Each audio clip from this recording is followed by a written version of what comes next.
12시 많은 참여 바랍니다.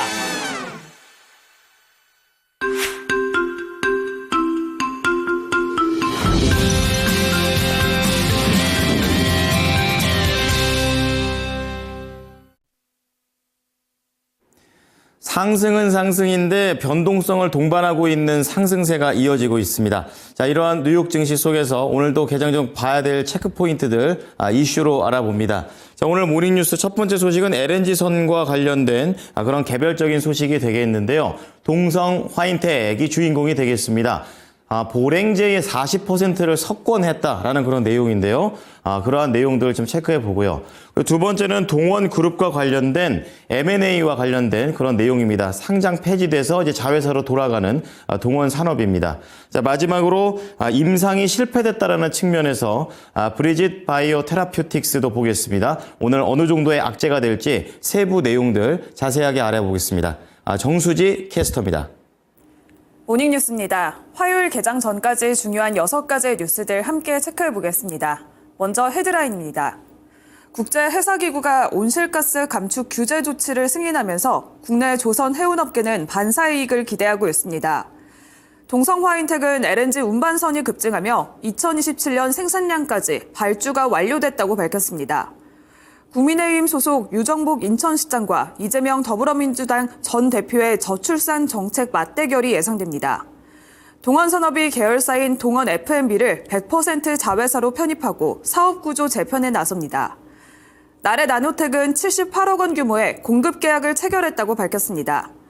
브릿지 바이오 테라퓨틱스는 특발성 폐섬유증 치료제의 글로벌 임상 이상 결과 유의미한 개선 효과를 확인하지 못했습니다. 먼저 첫 번째 뉴스입니다. 국제해사기구가 선박톤당 최대 $380의 탄소세를 부과하는 온실가스 감축 규제를 공식화하면서 국내 해운 조선업계는 천천히 운행해야 하는 경우 투입되는 선박이 늘어나서 반사이익을 볼 수 있을 것으로 기대하고 있습니다. IMO의 이번 결정은 글로벌 선박 교체 수요에 불을 지필 수 있다는 전망이 나오고 있는데요. 특히 HD 현대마린엔진과 하나엔진 등 엔진업계는 이중 연료 엔진 수요가 증가하면서 수주 확대에 대한 기대감에 계속해서 주가도 주목을 받고 있습니다. 반면에 해운업계는 고강도 구조 조정에도 직면을 했는데요. 탄소 기준을 충족하지 못하는 선박은 시장에서 퇴출되고 친환경 선박을 먼저 확보한 선사는 운임 협상력 등에서 우위를 점할 수 있게 됩니다. 시장 재편 가능성 속에서 관련주들의 움직임까지 주시해보시면 좋을 것 같습니다. 이어서 두 번째 뉴스입니다. 동성화인텍은 LNG 운반선이 급증하면서 2027년 생산량까지 발주가 완료됐다고 밝혔습니다. 동성화인텍 대표는 중국이 자국 운송을 위해 LNG 운반선 건조 물량을 늘리고 있지만 전 세계 LNG 선주는 여전히 한국 조선소와 한국산 보냉제를 선호한다면서 이같이 밝혔습니다. LNG 운반선 내 화물창을 만들 때 필요한 보냉제를 생산하는 기업인 동성화인텍은 전 세계 LNG 운반선 중에서 40%가 동성화인텍의 LNG 보냉제를 사용하고 있는데요. 보냉제는 LNG 운반선에서 최고난도 제작 기술이 필요한 핵심 자재로서 전체 선가에서 약 10%를 차지하고 있습니다. 유럽발 수요까지 확대되면서 2027년까지 생산량을 모두 갖췄고 2028년에 물량도 상당량 발주를 받았다고 밝혔는데요. 최근 주가 흐름 살펴보도록 하겠습니다. 고환율 효과까지 겹치면서 수주 아래에서 계속해서 실적 역시 주가도 고공행진을 하고 있습니다. 지난 3월 12일에는 최고가 26,500원 선까지 올라갔는데요. 이렇게 주가도 대내외 불확실성에도 불구하고 견조한 모습을 유지하고 있습니다. 앞으로 흐름까지 체크해보시면 좋을 것 같습니다. 이어서 세 번째 뉴스입니다. 대선이 본격화하는 가운데 국민의힘 소속 유정복 인천시장과 이재명 더불어민주당 전 대표의 저출산 정책 맞대결이 예상되고 있습니다. 유정복 시장은 인천형 저출산 정책의 국가 정책화 추진과 함께 남녀 모두 징병제를 도입하는 등 두 가지 방안을 공약으로 제시했습니다.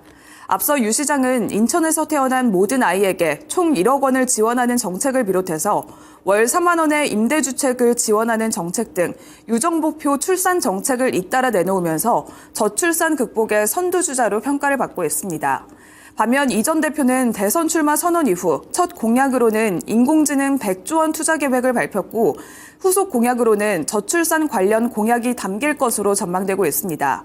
그동안 저출산 상황을 국가적 과제로 보고 관련 대책을 강조해 왔는데요. 저출산 관련주들까지 체크해 보시면 좋을 것 같습니다. 다음 뉴스입니다. 동원그룹 지주사인 동원산업이 계열사인 동원FMB를 100% 자회사로 편입하고 국내외 식품 4사를 사업군으로 묶는 사업구조 재편에 나선다고 밝혔습니다. 14일 이사회를 열고 포괄적 주식 교환 계약 체결안을 의결했는데요. 글로벌 식품 사업을 대폭 강화해서 작년 기준 22%였던 그룹 내 해외 매출 비중을 2030년까지 40%로 끌어올리겠다는 포부를 밝혔습니다. 관계자는 중복 상장이 해소되면 의사결정의 속도가 훨씬 빨라질 것으로 본다면서 연구개발 조직을 통합하고 글로벌 인수합병도 추진할 것이라고 밝혔습니다. 동원그룹의 지주사인 동원산업의 최근 주가 흐름 체크해 보겠습니다. 지난 3월 24일에는 38,150원 선까지 올라갔지만 이후에는 조정 흐름을 보이다가 최근 3거래일 동안은 반등 흐름을 지속하고 있습니다. 중복 상장도 해소할 수 있게 되면서 기존의 동원 F&B 소액 주주들은 동원산업의 주주가 되면 배당금이 많아지는 혜택까지 노릴 수 있을 텐데요. 오늘 장에서 영향까지 체크해 보시길 바랍니다. 이어서 5번째 뉴스입니다. 나래 나노텍은 78억 원 규모의 공급 계약을 체결했다고 밝혔습니다. 중국 HKC와 78억 3,069만 원 규모의 디스플레이 제조 장비 공급 계약을 체결했다고 전일 장 마감 후 공시했습니다.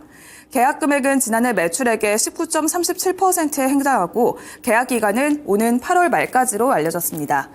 이 소식이 나오면서 시간의 거래에서 주목을 받았는데요. 흐름 살펴보겠습니다. 나래 나노텍은 시간의 거래에서는 9.06% 상승 마감했는데요. 최근 잠잠했던 주가 흐름에서 오늘 장은 상승 흐름을 보일 수 있을지 체크해 보시길 바랍니다. 이어서 마지막 뉴스입니다.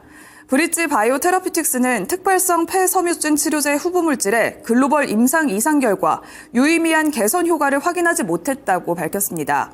1차 평가 변수인 24주차 강제 폐활량 변화가 투여군과 위약군 모두 관찰됐지만 유의미한 개선 효과를 확인하지는 못했습니다. 지난 1월 JP모건 헬스케어 컨퍼런스에서 최신 임상 이상 진행 현황을 공개하면서 기대감이 컸었는데요. 이 소식이 전해지면서 실망감 속에 주가는 시간의 거래에서 급락했습니다. 개별 환자 데이터를 검토 후에 임상 전략을 재수립하겠다고도 밝혔는데요. 그동안 기대감에 올랐었던 주가는 오늘 장에서 큰 타격이 불가피해 보입니다. 영향까지 꼭 체크를 해보셔야겠습니다. 이상 6가지 모닝뉴스 전해드렸습니다.